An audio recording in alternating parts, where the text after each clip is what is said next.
everyone. Today let's review the usefulness of timelines in family history research. So why bother with timelines? Well, here are a couple of reasons. Today we don't live in a vacuum-sealed world. Neither did our ancestors. World, local, and even family events can have an impact on us, just as they impacted our ancestors in years gone by.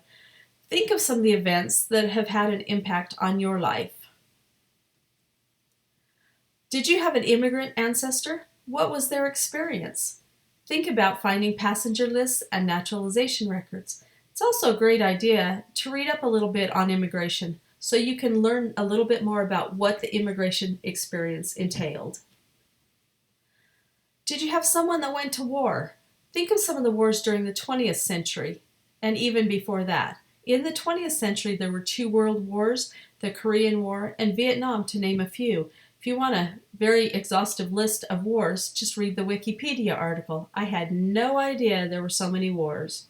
To help your family history, think draft records, widow's pension records, military honors, those kinds of things. Did the arrival of a sibling rock your world? The arrival of little brother rocked this little girl's world, but only for about 15 minutes or so. To help your family history, think vital records. So you're starting from scratch. What's next? Using various record ideas and a little or a lot of brain power, what records can possibly be found to help fill in the life of an ancestor? Here's a very short list of records to start your search. Federal and state census records, vital records, church records, passenger lists, naturalization records, draft records, and city directories, to name a few. I know that my second great uncle, Joseph Augustinus, lived in Brooklyn, New York. I'm not really familiar with the record sets for New York, so I head to the Family Search Wiki. This is the homepage for New York. I look at the Getting Started information. I read the history so that I can figure out if my time frame is feasible in New York. I look at the record types and figure out which ones might be useful for my research. Since I don't want to miss anything, I pretty much take a glance at all of the links and then decide to start with the census records since they are widely available and quite easy to use. When I'm looking at records, I always try to write down the questions that pop into my head. As I'm aging rapidly, I'm finding that I have to capture my thoughts quickly and write them down, or else they fly away, never to be thought again. The federal census was for all of the United States. The state census records varied by states. I was happy to see that New York had state census records at least some years. I first find the Augustinus family in the 1905 New York State Census. I started there because I couldn't find the family in any earlier census records. A couple of things I noticed right away. The Augustinus surname has been shortened to Titus. Joseph was born in Russia. His wife was born in Germany, and daughter Violet in the United States. So how did they get here? I'm pretty sure that they didn't fly, drive, or swim from Russia and Germany. So there should be a passenger list for a ship with their names on it somewhere. Joseph has been in the United States for 10 years, but is listed as an alien. He is also a baker. There is other information, such as a daughter named Violet and a boarder named Joseph Kaufman. Joseph Kaufman is from Germany, just like Amelia, Joseph's wife. Is Joseph Kaufman related? I write that question in my notes. In the 1910 census, U.S. Census, Joseph is listed as being from Germany. Another question goes in my notes because the 1905 New York State Census says that Joseph was born in Russia.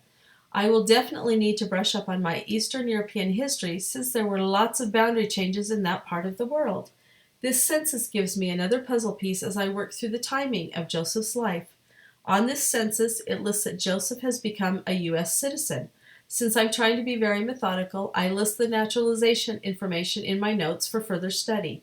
Right now, I'm on a census roll. I'm confident that this is my guy. The occupation of baker has been helpful because I know from family history stories that Joseph was a baker. I add any new information and questions to my notebook. In the 1915 New York State Census, the Joseph Titus family is AWOL. AWOL is absent without leave in military jargon.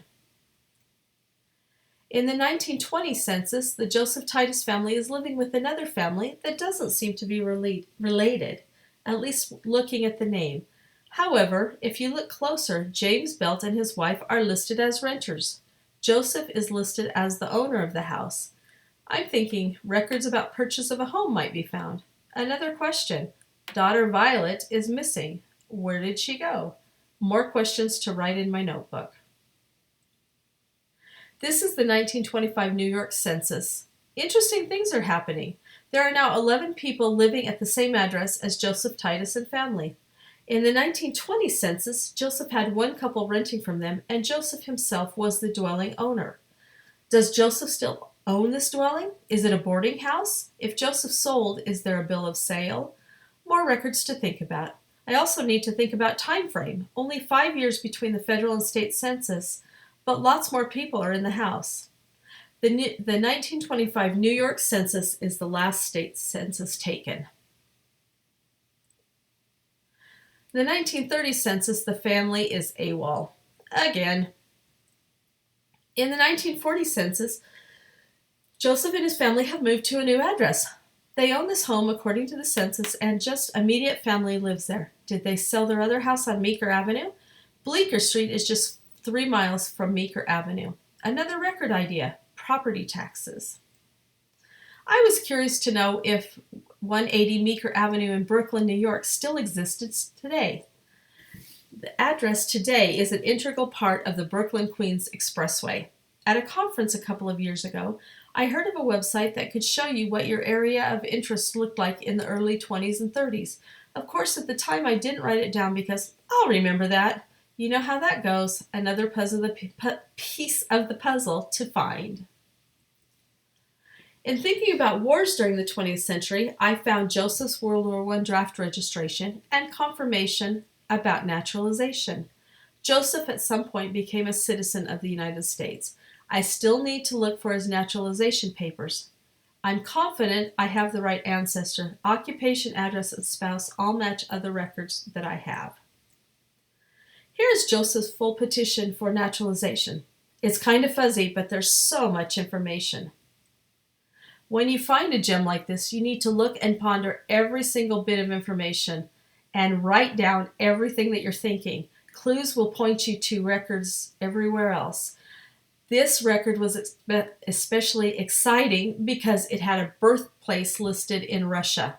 This is the first and only place where I have found this, and a birthplace is a necessity for starting research in Eastern Europe. This is the end of my tale of Joseph Augustitus, or Titus, for now, and this is Joseph in the Social Security Death Index. I'm still working on finding a death certificate and an obituary if possible. Here is the Joseph Augustitus, or Titus, and his timeline on Family Search that is auto-populated with the information that I've added. Usually we view our ancestors on Family Search in the detail view. For the timeline, just click on the timeline in the top header to change. It's nice that the page also includes a Google map that puts pins in the map according to your data. This is the view we most often see in Ancestry. Notice the left-hand column is the chronology or timeline. Easy, easy, as long as you have given the program some information to create your timeline. Here's the look of the timeline or chronology on MyHeritage. The left-hand column is the timeline, and the right side has an expanded pedigree, different ways to see the same thing. There are also timeline programs in the desktop programs. You can just check those out and see if that's something that you're interested in. Another fun timeline creator that I like is this one. It's fun to see significant events that have happened in your lifetime. Here's another view of the timeline. This program allows you to add up to 10 personal events. You can see my 10 personal events above in yellow. If you're interested in a more visual timeline creator, a video about the program Twile can be found on YouTube, at the web address in the photo above. This program is all about the photos of your life. Historical world events can also be added to personal events. There are many other timeline programs that you can try out. Give them a whirl and see what you like best.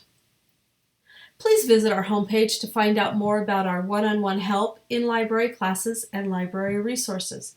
And be sure to subscribe to our BYU Family History YouTube channel for more short family history videos and in-depth webinars. Thanks for watching and have a great day.